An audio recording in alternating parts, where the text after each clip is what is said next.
নমস্কার, আমি অভিজিৎ। আজকের মার্কেটের আপডেট নিয়ে চলে এসেছি। তো প্রথমে যদি আজকে আমরা মার্কেটে দেখি, মার্কেটে খুব বড় একটা ফল দেখতে পেয়েছি। খুব বড় গ্যাপ ডাউন ছিল মার্কেটে। এর পেছনে কারণ হচ্ছে ইরান এবং ইসরায়েলের একটা যুদ্ধ বা সংঘর্ষের সম্ভাবনা দেখা যাচ্ছে, যে কারণে এই ফলটা এসছে। মিড এবং স্মল ক্যাপে তো 3%-এরও বেশি ফল এসছে, এবং নিফটিতে 2.5 মানে 2.68 সামথিংয়ের আজকে ফলিং দেখতে পেয়েছি। তো আমরা যদি এটা চেক করি মার্কেটে আজকে যে মুভমেন্টগুলো হয়েছে, তো প্রথমে আমরা যদি দেখি মার্কেটে আজকে আমরা প্রথমে যাব মানি কন্ট্রোলের সাইটে। এখানে যদি আমরা আজকে চেক করি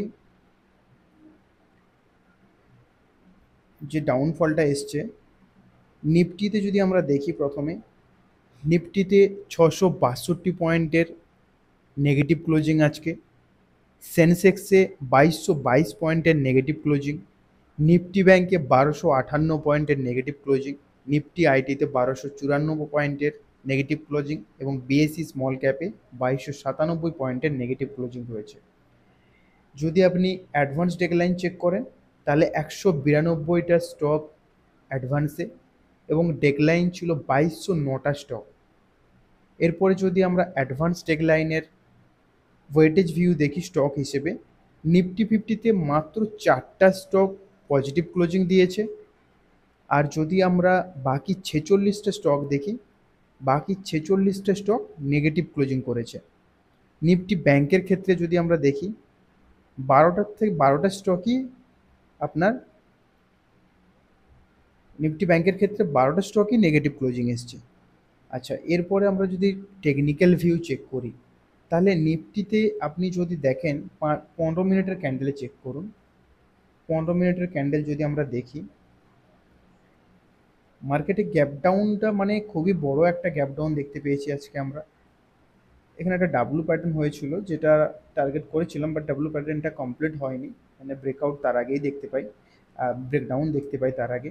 আচ্ছা, নিফটির যদি আমরা টেকনিক্যাল ভিউ দেখি, তো প্রথমেই আপনাকে বলবো, আমি যদি এখানে আপনাকে বলি 3 জুলাইয়ের ক্যান্ডেল চেক করুন। 3 জুলাই, ঠিক আছে, 3 জুলাইয়ের ক্যান্ডেল। তারপরে যদি দেখেন 5ই জুলাইয়ের ক্যান্ডেল, এবং তারপরে যদি দেখেন 10 জুলাইয়ের ক্যান্ডেল, এবং এখানে যে একটা বড় ফল এসছিল সেটা হচ্ছে আপনার 23শে জুলাই, মানে আপনার বাজেটের দিন। এই দিনগুলোতে মার্কেট একটা কিন্তু ট্রেন্ড লাইনকে ফলো করে এসছে। যদি আপনি এখানে ট্রেন্ড লাইনটা দেখেন, কন্টিনিউয়াসলি এই লাইন এটা ফলো হয়েছে। মানে এখানে এসে বারবার মার্কেট এই ট্রেন্ড লাইনে এসে সাপোর্ট নিয়েছে। আপনি যদি ডে চার্টেও দেখেন, সেম দেখুন, এইখানে এসে মার্কেট বারবার কিন্তু সাপোর্ট নিয়েছে। তো আজকেও যদি দেখি মার্কেট এখানেই, মানে এই জোনের কাছাকাছি এসেই ক্লোজিংটা দিয়েছে। এবং মার্কেটে আমরা যদি দেখি, তাহলে এই ট্রেন্ড লাইনটা আমি প্রায় 2 সপ্তাহ আগে থেকে কন্টিনিউয়াসলি ট্রেন্ড লাইনটা বলে আসছিলাম যে এটা একটা ভাইটাল ট্রেন্ড লাইন। মার্কেট এখানে সাপোর্ট হয়তো নিতে একবার আসতেই পারে, কারণ 25,000 টাচ করেছে। তো যদি বড় কোনো সেলিং আসে, তাহলে এই ট্রেন্ড লাইনটা একটা ভাইটাল ট্রেন্ড লাইন হতে পারে। তো নিফটির ক্ষেত্রে বলবো, যদি ডাউন সাইডে দেখেন, তাহলে 23,900-র পরে আজকে যে ক্লোজিং ডে লো ছিল, এর নিচে যদি দেখি আমরা নিফটিকে, তাহলে 23,400-র লেভেলও কিন্তু মার্কেট টেস্ট করতে পারে।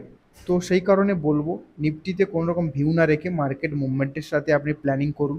আপনি 15 মিনিটসে যদি দেখেন, সেম জিনিস দেখা যাচ্ছে মার্কেটের মধ্যে। আমি আগের দিনের যে ডাউন সাইডে দিয়েছিলাম 24,279 এবং 24,141, সেম এইখান থেকেই কিন্তু মার্কেট আজকে আবার নিচের দিকে রিভার্স হয়েছে। এখান থেকে রেজিস্ট্যান্স তৈরি হয়েছে, এবং নিচের যে ট্রেন্ড লাইনকে আজকে মার্কেট রেসপেক্ট করলো। যদি এই ট্রেন্ড লাইনের কথা বলেন, মার্কেট এখানে যে আজকে রেসপেক্ট করেছে, মানে এইখানের যে জোনটা রয়েছে, এই ডে লোটা খুব ভাইটাল ডে লো। এটা খুবই ইম্পর্ট্যান্ট এই উইকের জন্য। যদি ডাউন সাইডে মার্কেটে আরও মুভমেন্ট আসে, তাহলে 23,400 বা 23,200 লেভেল যেটা রয়েছে, এটা কিন্তু টেস্ট হতেই পারে। তো অবশ্যই নিফটিতে ডাউন সাইডের প্ল্যান বা আপ সাইডের কোনো রকম প্ল্যানের জন্য না রাখতেই বলবো। অবশ্য আপনি যদি পারেন মার্কেটের সাথে চলুন, মার্কেট মুভমেন্টের সাথে দেখুন মার্কেটে কি আসছে, এবং প্রত্যেকটা ক্যান্ডেলের কি মুভমেন্ট আসছে সেটা নোটিশ করুন। সেই হিসেবে কোনো রকম বাইং অপশান বা অপশান সেলিং বা অপশান বাইংয়ের প্ল্যানিং করুন। ঠিক আছে, নিফটি ব্যাংকের ক্ষেত্রে যদি আমরা দেখি, নিফটি ব্যাংকের ক্ষেত্রে বারবার বলেছিলাম 50,436-এর লেভেল, আমি আগের দিনের ভিডিওতেই বলেছিলাম, এবং আপ সাইডে 50,790-এর লেভেল। এখান থেকে মার্কেট আজকে রিভার্স হয়েছে, এখান থেকে রিজেকশন নিয়েছে, এখান থেকে রিজেকশনের পরে কিন্তু মার্কেটে একটা বড় ফল দেখতে পেয়েছি। তো নিচের দিকে যদি আমরা দেখি নিফটি ব্যাংকের ক্ষেত্রে, তাহলে বলবো যে অবশ্যই 49,300 লেভেলটা খুবই ভাইটাল একটা জোন। এই জোনটা হয়তো মার্কেট ইন ফিউচার টেস্ট করতে পারে, কারণ এখান থেকে বড় একটা বাইং এসছিল আগেও। তো অবশ্যই বলবো 49,500 লেভেল এবং 49,300 লেভেল, মানে এইখানে যে জোনটা রয়েছে, এই জোনটা খুবই একটা ভাইটাল জোন।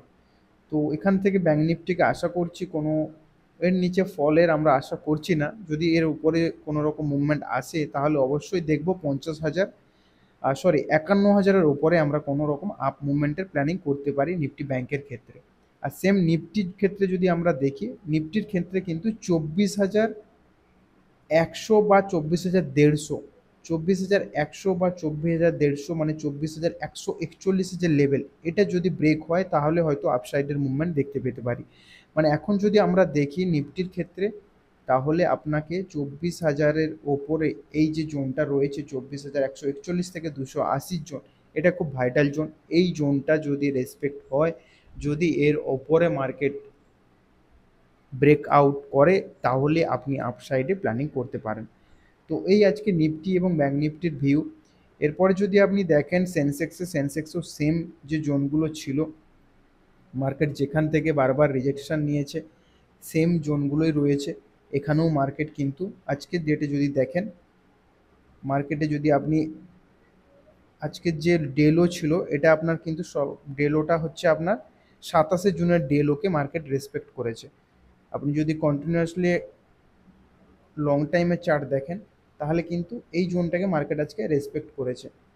23,295-এর জোন, মানে যেটা আপনার হচ্ছে এইখানে, মানে আপনার হচ্ছে 26শে জুনের যে চার্ট রয়েছে, যে ক্যান্ডেল রয়েছে, সেটাকে মার্কেট রেসপেক্ট করেছে। তো অবশ্যই আপসাইডে বলবো 80,600 বা 80,800 লেভেল এর উপরে অবশ্যই বলবো কোনো রকম প্ল্যানিং করতে। তার আগে কিন্তু মার্কেটে কোনো রকম আপসাইডের প্ল্যানিং এই মুহূর্তের জন্য নেই। যদি সেফভাবে দেখেন তাহলে অবশ্যই সেন্সেক্সের যে হাই রয়েছে 82,129, এর উপরে দেখাটাই সেন্সেক্সকে বেটার হবে। তো এই হচ্ছে আজকে ইন্ডাইসিসের ভিউ। কালকে যদি আমরা দেখি, কালকে টিউসডে রয়েছে, টিউসডেতে আপনার ফিন নিফটির এক্সপায়ারি আছে। যদি আজকে আমরা ফিন নিফটির চার্ট দেখি, সেম ব্যাঙ্ক নিফটির যে চার্ট রয়েছে, ওপর থেকে রিজেকশন নিয়েছে 23,115 জন, যেটা আমি আগেও মার্ক করে রেখেছিলাম। এটা এক্স্যাক্ট আসছে আপনার 23,100 জন, ঠিক আছে, মানে 100-115 যে জোন রয়েছে। এরপরে যদি আপনি ডাউন সাইডে দেখেন, ডে চার্টে যদি চেক করেন, তাহলে কিন্তু যদি ফলিং আসে তাহলে কিন্তু মার্কেট এই লেভেল, মানে আপনার হচ্ছে 126, মানে 22,000-এর লেভেল কিন্তু মার্কেট টেস্ট করতে পারে যদি বড় কোনো ফল আসে। আর যদি মার্কেট এখান থেকে রিভার্স হয়, তাহলে আপ সাইডে অবশ্যই 23,000-এর উপরকে মার্কেটকে দেখুন, 23,000 বা 23,200-র উপরে আরও সেভ হবে। ডাউন সাইডে যদি কালকে কোনো বড় বিগ ফল আসে বা কোনো রকম বড় মুভমেন্ট আসে, তাহলে অবশ্যই আজকের ডেলোটা কিন্তু ভাইটাল একটা জোন, এইখানটা অবশ্যই ফলো করবেন। আজকের ডেলো যদি ব্রেক হয়, তাহলে হয়তো ডাউন সাইডে আমরা আরও একটা জোন বা লেভেল দেখতে পেতে পারি, সেটা হচ্ছে আপনার 22,293, মানে 300 লেভেল যেটা রয়েছে, এই লেভেলটা হয়তো মার্কেটে টেস্ট হতে পারে। তো এই হচ্ছে আজকে ইন্ডাইসিসের ভিউ রয়েছে, যেগুলো ইম্পর্টেন্ট ইন্ডাইসিস তার ভিউ রয়েছে। অবশ্যই বলবো আপনাদেরকে চ্যানেলটা সাবস্ক্রাইব করার জন্য, এবং শেয়ার করুন ভিডিওগুলো। যারা শিখতে চায় টেকনিক্যাল চার্ট কীভাবে রিড করা হয়, তাদের জন্য অবশ্যই হেল্প হবে। Thank you.